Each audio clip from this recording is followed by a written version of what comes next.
Coming up next on the Journey with James podcast.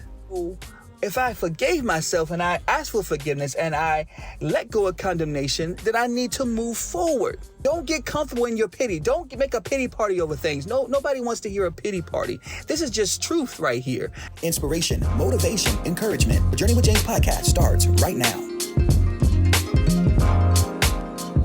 Welcome to another edition of the Journey with James podcast. I am James, of course I'm James, and I'm so glad that you joined me today for this podcast. Whether you're listening night, day, morning, noon, night, it doesn't matter. I'm just so glad that you took the time of your day to listen to this podcast. I hope that it'll be an encouragement to you on today, that you are inspired and motivated to be all that you can be, to be the best version of yourself in this journey that we call life, because we are in this journey of life together. So it's so important that we encourage, that we motivate, and we inspire one another.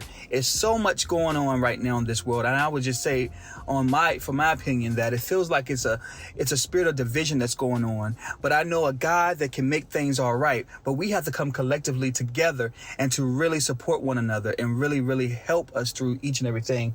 But it's something that you see, the things that are going on in this world right now, the divisiveness, the back and forth and different things like that. You know, you can get discouraged with things, but let me tell you now, you got to be encouraged and know that God is with you every step of the way, and everything's going to be all right. Everything's going to work out. Everything's going to fall into its place. We just got to continue to trust God and do our part in this journey called life. All right. So today I want to talk about something that is so important. It's part of my transformation, a part of my growth, a part of me with the Reimagine James. If you heard on my last podcast, I talk about a Reimagine James. I talk about having a great mindset. It matters that you have a good mindset. It matters what you say because there's power in words. It matters. And it's a part of your growth. It's a part of your reimagine whoever you are. Reimagine Erica. Reimagine Sam. Reimagine Donald. Reimagine Francis. You know, whoever you are, reimagine. Meaning that I can be better than what I am today. I can grow because God has got me in every way possible, and I will trust him in every way possible. And so we have to remember that and keep that abreast to our heart to know that we can get through. And so today I'm talking about the choices we make. The choices, and this is something that's truth, and we got to take truth for what it is. A lot of times we try to gloss over truth. We try to make it feel like it's not the truth, or you try to change it away to distort it a little bit. But let me tell you something. When you acknowledge the truth for what it is, that's when you really can change, and that's where real healing comes, and that's where real change really, really, really comes, is when we acknowledge it. And so here's some truth for you, and here's some truth that I had to face. The choices we make is where we are. We are where we are because of the choices we made. No matter what you think, the choices we made yesterday puts us in the place that we are today. Now, is that true? Yeah. Say it to yourself. Say it to yourself and really think about it. You may not be where you want to be, but you got to think about the choices you made to get to where you are now. But you know, the good news I want to share with you is you don't have to stay in that place. That's something I've learned. That's something I understand. That's something that I gravitate towards. That's something that has helped me to transform my life and to continue the process of transformation in my life. It's understanding that I may be at this place. I may have made some wrong choices in my life, and now I'm here. But God has been so good to me, and I trust him so much that he's taken me there, which is a better place, a better situation, a better everything. But you have to take it upon yourself to really understand that and to really grab onto that, because what seemed to happen and what happened to me, and I know if it happened to me, it happened to some other people out here, is that I will start to grumble in my unhappiness. I'll start to complain about what I don't like. I start to complain about why I can't seem to move forward. I start to do this and I start to do that, and all of it is negativity.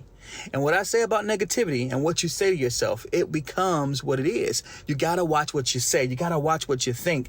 And we can think anything, but we got to change it to something positive. But I didn't do that. I lied, and I laid in my, not lied, but I laid in my pain. I laid in my iniquity. I laid in my depression. I laid in my stress and anxiety because I felt like it was starting to be comfortable for me. Although it hurted me so much and it gave me so much pain, I started to become comfortable in it because I felt like this is what it is and this is how it's going to be. I made it my truth. I made it my truth. Now, I know it was the truth at the moment, but was it my truth for eternity? No, it wasn't. But I made it that. I started to make it that. And so I started to get more depressed. I started to get more angry, more bitter, more upset, more ungrateful, more selfish, stuff like that. Because I didn't take the time to really trust God. I didn't take the time to really think it through. I didn't take the time to know that, hey, I can make the change. Nobody's going to make it for me. But it takes me to say, you know what? I'm not going to lay in this anymore. I'm not going to be able to be depressed anymore. I'm not going to go through this anymore. I am going to make an effort to do what I got to do to be a better person, to get out of this situation. Because yes, the choices I made put me here. But yes, the choices I made don't have to keep me here. I can move forward. I can grow from it. I can be better than I was before. And so it was that time when I made that decision that no, I will no longer be condemned. I will not be condemned for my past mistakes. Although it got me here, I'm not going to be condemned by it anymore. I had to make that choice that I forgive myself. And I've already asked for forgiveness from everybody that needed forgiveness from, that I needed to ask for forgiveness for. And so why do I keep on battling with it? Whether they forgive me or not, that is not my job.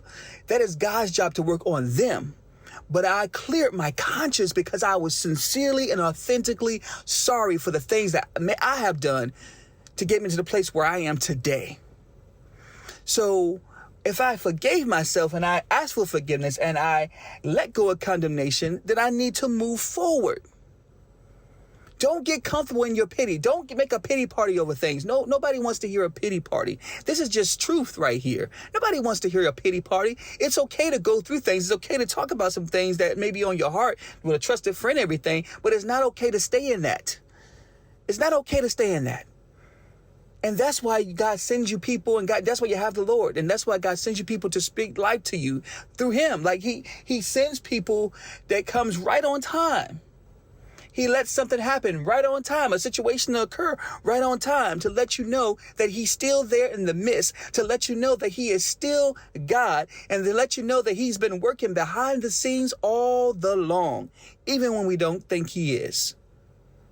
And so it took for me to make a decision to get out of my pity party and to grow up, basically, and to mature. And understand what thus says the Lord, that I don't have to stay in my mess, that he's already forgiven me. And if he's forgiven me, why am I sitting on a pity party and feeling condemned and feeling upset and feeling wrong for the past mistakes that I've made? How dare I do that? Whether people forgive me or not, God forgives me. And so that gives me the clearance to move forward in power and might. And so I'm saying this to you is that you got to get out of your pity party. You got to get out of that. Yes, you made those choices, and yes, you're in this situation now because of your choices, but no, you do not have to stay in it. You ask God for forgiveness right now for your past mistakes.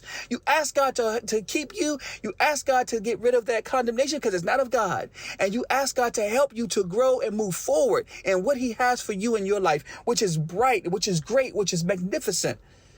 Don't take your life. Don't take your life. Don't give up on yourself. You are somebody significant. When God created you, he created something special. You're no better than anybody else. Nobody's better than you. You are unique. You are special. And you're made just the way you are because that's how God made you. And there's purpose in that. Love yourself first. And so it took me in my transformation, because I'm going through a complete overhaul transformation in my life. And I've seen so much change. People have seen so much change in me. It's not even funny. I have to pinch myself and say, Lord, is this real? The change I see in me is magnificent. I had to learn to love myself first. I had to learn to love me. So I felt lonely. Okay? But that's me. If I don't show myself approval, if I don't show that I'm happy inside, if I don't show that I love myself, no wonder I'm lonely. Nobody wants to be around that. I had to love myself first and to start being my authentic self. I had to remove that mask of trying to fit in because I was so lonely and just wanted to fit in and just wanted to connect with people. When God was saying, I have the right people to connect with you, but you're not being your authentic self. So how can you expect to have people around you or have the right people around you when you're not even being yourself? So I had to remove that mask that I put on myself because that mask made me feel depressed. That mask, like, it was too much work. It was hard work to put on a mask and to be phony and fake. When I started being myself, my authentic self, who I am, flaws and all, the right people connect with me all the time. And I thank God for that. So there's power in being yourself. There's power in letting go. There's power in moving forward. But it's power that you have to take control of. God is giving you everything you need. He's just waiting on you. Once you make that move, he's going to do the rest. He's going to take care of it. He just wants effort on your part. Show yourself approved. Faith without works is dead. Have faith in him. Have faith in your situation. Have faith to know that the world doesn't end and that your life is not done because of your past mistakes. Let me tell you, I feel that so much. And I'm not even hollering and screaming. I just feel that so much because I want you to get it. That this life is not over. Your life is not over. Some people may have left your life. You may have moved forward from your life, but your life is not. You move forward from some people, I should say, or some places and situations, I should say, but your life is not over. People may talk behind your back. They may say things about you that's very nasty and different things like that. But one thing you do have to understand is that you are a child of God. They can say anything they want to say about you, but you were created by God and you are special. And so it doesn't matter what they got to say. It doesn't matter the fleshly things they want to say out their mouth and the upsetness and bitterness they want to say out of their nasty mouths. It doesn't matter because you are a child of God. And they can mock you all they want to, but you are covered by the blood of Jesus. Let me tell you, I feel that thing because I've been through it all. I've been through every last thing I spoke to. People talk about me even today. I know they talk about me, but you know the different thing about me right now is it doesn't matter anymore. It doesn't matter what people say. It doesn't matter because I'm living my life and I'm trusting God and I'm happy because of it. So please, I hope, I pray, I really believe this is going to be a blessing to someone. Someone needed to hear this today. Hear my heart and know that you can get out of this, that you can grow and that you can be transformed, but you got to take your power back. Stop giving people your power. You give people your power by letting them make you upset. They try to do different things to get at you. Don't give them that power. You walk in God. You walk in love. You pray. You do what you got to do. Take your power back on today. Take your power back today. You are unique. You are yourself. You are who you are. You're not nobody else. Don't try to be something you're not because you're trying to please everybody. Be your authentic self. I pray that you guys have been encouraged today. I pray that you have gotten something from this. I pray that your life has been changed in some way. Either a seed was planted or something that's done in your life that will bless you from listening to this podcast. I trust that he is doing a great work in your life. Smile today. When you finish this podcast, smile. If you're feeling down, smile. Know that everything's going to be all right. Thanks for listening to this edition. And join me again on the next Journey with James podcast. You have a question, comment, or topic idea for the Journey with James podcast? If so, you can email us at journeywithjames@outlook.com. And remember, you can catch past episodes of the Journey with James podcast by going to Apple, Spotify, Google, or any other podcast entity.